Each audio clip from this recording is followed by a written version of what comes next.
राहुल गांधी बार बार बिहार चुनाव को आरोप लगा रहे हैं। कल उन्होंने धमकी भी दी है कि चुनाव आयोग के सदस्यों को छोड़ा तक नहीं जाएगा रिटायर। गैर जिम्मेदाराना वक्तव्य पर मैं वापस टिप्पणी करूं, मुझे लगता है कि ये उचित भी नहीं है और अपेक्षित भी नहीं। मैं मानता हूं कि हमारे देश के किसानों को, फूड प्रोसेसर्स को इसको लेकर के बहुत बड़ा लाभ होगा कि हम जिस गति के साथ में बढ़ रहे हैं, आने वाले 2 साल में हम विश्व की तीसरी सबसे बड़ी अर्थव्यवस्था होने में कामयाब होंगे।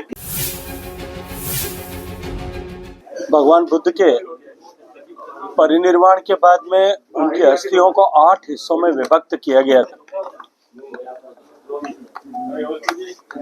8वां हिस्सा जो उनके परिवार में, उनके शाक्य वंश के, उनके वंशजों के हिस्से में आया था,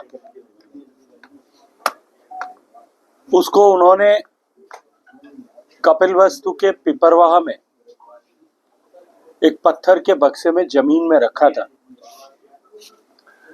1898 में अंग्रेजों के समय हुई खुदाई के समय वक्त वो पत्थर का बक्सा मिला था, जिसमें भगवान बुद्ध की अस्थियां एक स्फटिक के, क्रिस्टल के एक कास्केट में रखी थी, जिस पर खोद करके लिखा गया था कि इसमें भगवान बुद्ध की अस्थियां विराजमान है। और दूसरा कास्केट जिसमें भगवान बुद्ध के परिवार के सदस्य, उनके भतीजे, उनके भाई, उनकी पत्नियां, उनकी बहनें और परिवार के अन्य सदस्यों ने जो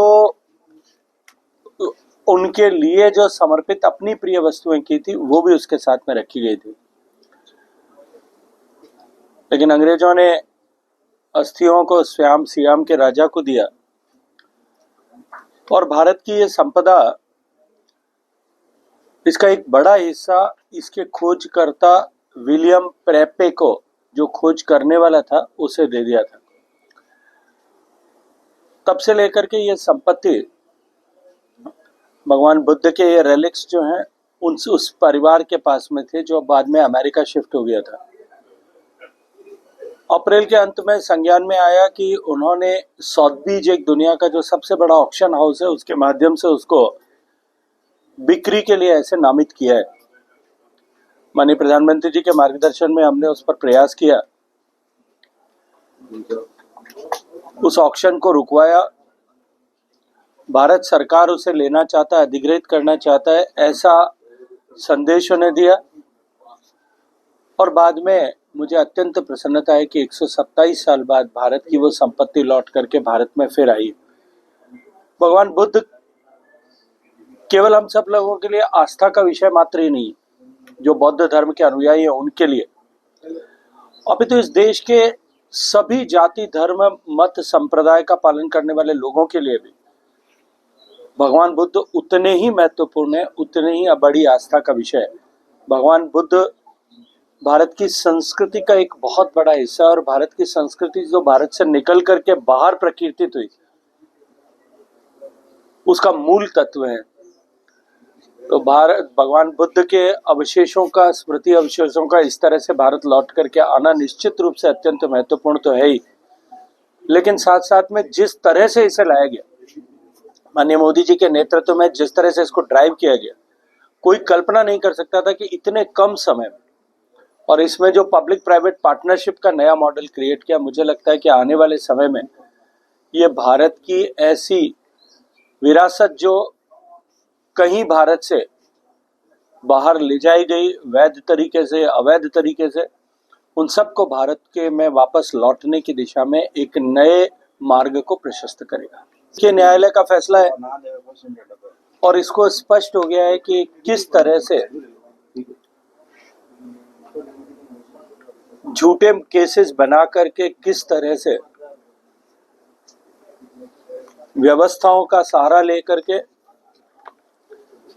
एक झूठा नैरेटिव देश में गढ़ने का प्रयास किया गया था।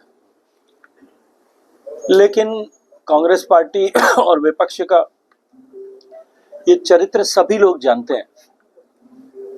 न केवल मालेगांव, अभी तो आज भी जिस तरह से संविधान बदल दिया जाएगा, चुनाव समाप्त हो जाएंगे, आरक्षण समाप्त हो जाएंगे, ये झूठा नैरेटिव गढ़ा गया। अब स्पेशल इंटेंसिव रिव्यू को लेकर के जो देश में एक सतत प्रक्रिया है, चौथी बार हो रहा है, पूरा देश में होने वाला है, उसको लेकर के झूठा नैरेटिव खड़ा करने की कोशिश की जा रही है। जब विपक्ष के पास में मुद्दे समाप्त हो जाते हैं, वो इस तरह के झूठे नैरेटिव गढ़ करके और अपने आप को प्रासंगिक बनाए रखने का प्रयास करते हैं। लेकिन जनता ने सब कुछ देखा है और मैं तो इतना ही कहूँगा, मैंने पहले भी कहा, सत्य को छिपाया जा सकता है लेकिन उसे मिटाया नहीं जा सकता। एक बार फिर सत्य उद्घाटित हुआ है, सत्य विजयी हुआ है। राहुल गांधी बार बार बिहार चुनाव को आरोप लगा रहे हैं। कल उन्होंने धमकी भी दी है कि चुनाव आयोग के सदस्यों को छोड़ा तक नहीं जाएगा, रिटायर्ड हो जाएगा। हाँ, मुझे लगता है कि ऐसे गैर जिम्मेदाराना वक्तव्य पर मैं वापस टिप्पणी करूं, मुझे लगता है कि ये उचित भी नहीं है और अपेक्षित भी नहीं है। सर, अमेरिका जो टैरिफ बढ़ा रहा है, ट्रम्प को जो टैरिफ को लेकर किस तरह से असर देखते हैं, या इसमें और भी नेगोशिएशन होगा, सरकार क्या? ये मुझे लगता है कि जिस तरह से बार बार परिवर्तन इन विषयों को लेकर के हो रहा है, मुझे लगता है कि इस पर कोई भी टिप्पणी करना अभी जल्दबाजी होगी। लेकिन हम अपनी कॉस्ट को घटाएं और क्वालिटी को इम्प्रूव करें तो हम बड़े टैरिफ्स के बाजार में भी भारत सस्टेन कर सकता है। भारत की अर्थव्यवस्था पर इसका कंपैरेटिवली कम असर इसलिए होगा क्योंकि भारत की अर्थव्यवस्था जो है, भारत का निर्यात जो है, वो सर्विस इंडस्ट्री में बहुत बड़ा है। मुझे लगता है कि आने वाले समय में हमको अपनी जो है स्ट्रेंथ है उसको और अधिक मल्टीप्लाई करते हुए हमको आने वाले समय के लिए ऐसी चुनौतियों के लिए तैयार करना पड़ेगा। लेकिन मैं इतना कहूँगा कि भारत की अर्थव्यवस्था जो दुनिया की चौथी बड़ी अर्थव्यवस्था, आज पूरा विश्व इसको स्वीकार करता है कि हम जिस गति के साथ में बढ़ रहे हैं, आने वाले 2 साल में हम विश्व की तीसरी सबसे बड़ी अर्थव्यवस्था होने में कामयाब होंगे। मैं मानता हूँ कि हमारे देश के किसानों को, फूड प्रोसेसर्स को इसको लेकर के बहुत बड़ा लाभ होगा। अन्य इंडस्ट्रीज में तो होगा ही, लेकिन फूड एग्रो इंडस्ट्रीज को, फूड प्रोसेसर्स को इसको लेकर के बहुत बड़ा लाभ होगा।